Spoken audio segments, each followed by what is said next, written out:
which for me, those relationships I made at the start when I started doing video, just by being genuine, being kind, being, wanting to give, that's come back so much more. So yeah, I think it's seeing that relationship as the commodity, or the value.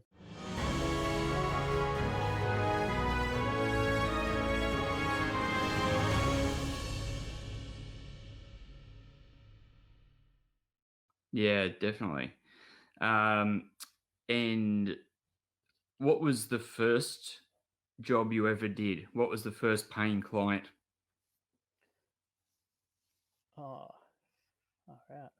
That was, That'll put you on the. I think it was either a wedding or it was for a client that I'm still doing a lot of my work with today, First People's Disability Network, and I think maybe them. Yeah, I'm not 100% sure, but I did work for about 6 months for free. Just I didn't care about money, and then but from that, there's several clients that are still working with me today. So it was I guess it's paid off quite well. But yeah, I think that or a wedding, a friend's wedding for like a couple $100 or something. Yeah. I think doing the free projects is a pretty common. It's a pretty common story, but that's it makes it quite tricky if if you don't have something else to support you financially. So it sounds like for you were doing the community work. Is that when you were kind of doing that? Was that what was sort of allowing you to do that? Yeah, it was. I think it was probably I was in hospitality still at that original point, and then moved into youth work. But yeah, for maybe 2 years I was a youth worker, and then still doing videos. Yeah. But yeah, I mean, I still do free work now. Like, it's kind of tricky if you're not doing the work that you want to be doing, and you haven't, like, you kind of do. Like, I did a free job like 2 months ago just to get into certain networks. I don't know. It's kind of a quite an argue point that doing free work to do it or not. But if you're stuck doing a certain thing and people know you for that, then how do you get to doing those jobs that you want to do rather than doing it for free? So I guess it's not seeing free as you're still getting something from that, even though it's not financial. You're getting that connection, and you're getting a relationship, which for me, those relationships I made at the start when I started doing video, just by being genuine, being kind, being, wanting to give, that's come back so much more. So yeah, I think it's seeing that relationship as the commodity, or the value. Yeah, 100%.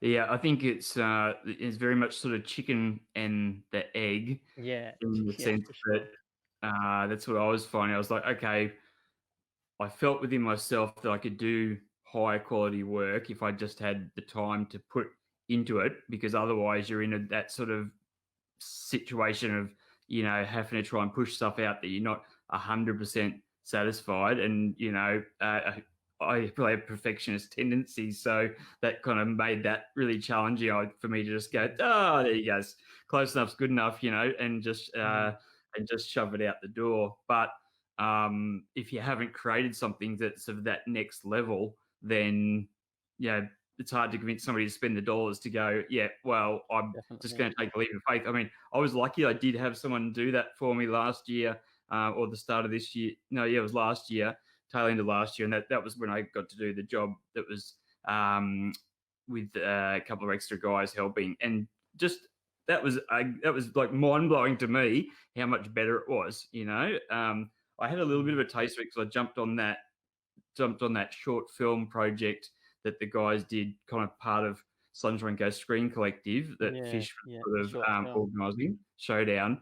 Yeah, and I kind of did DP. I was DP on that with Fish kind of doing oversight because it was his gear.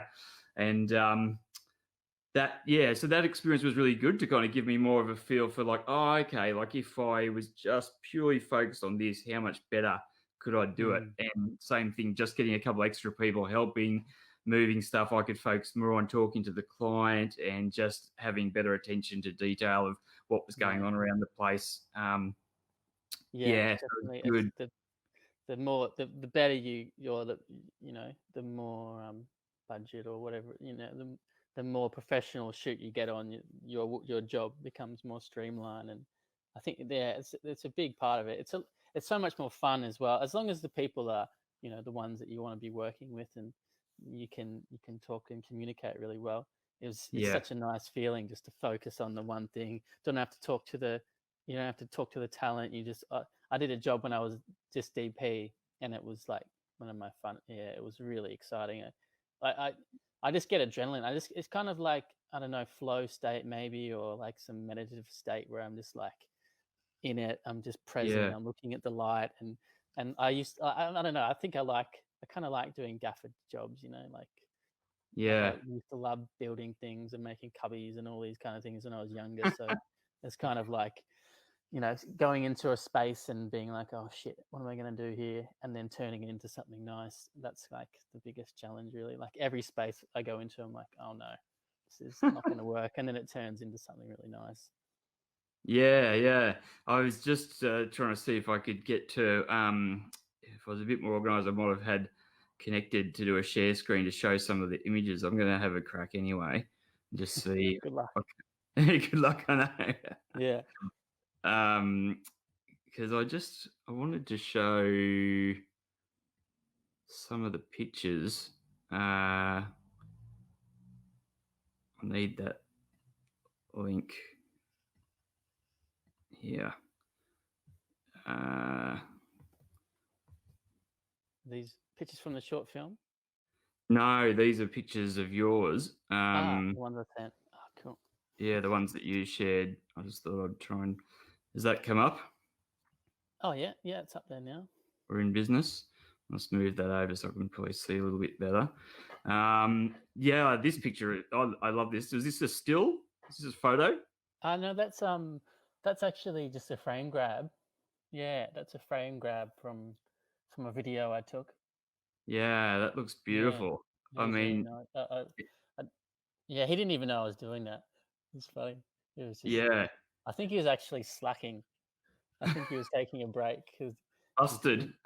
yeah. But that was really, yeah, that was really nice. It was pouring rain when that was happening. So Right. It everything looks I like was in PNG. a beautiful location, just like Yeah, straight it was. onto the Yeah, water. it was really nice. Yeah. Oh, this is a cool Yeah. shot as well with you, and you're obviously flying a drone, and then these guys Yeah. are all checking it out. Yeah, as soon as I you like put a drone up, they dude, all come to it. Yeah, I forget the pronunciation, but this bird plane. Oh no, bird camera. That's the bird camera. yeah. I forget how they say it. Yeah. So, I mean, it looks as though was this were these government related projects, or what sort of Yeah, work were you doing on these ones? that the one in PNG was through the Sunshine Coast Uni, but it was funded through Department of Foreign Affairs and Trade. So I, I start, when you start doing this work, there's so many acronyms. You're like, oh, I don't even know where the money's coming from. But I think they put uh, they go up for grants and stuff. The researchers at the uni, and then they get money from that pool from the Department of Foreign Affairs and Trade. And so I was working with researchers from the Sunny Coast Uni and a uni in Melbourne, I think.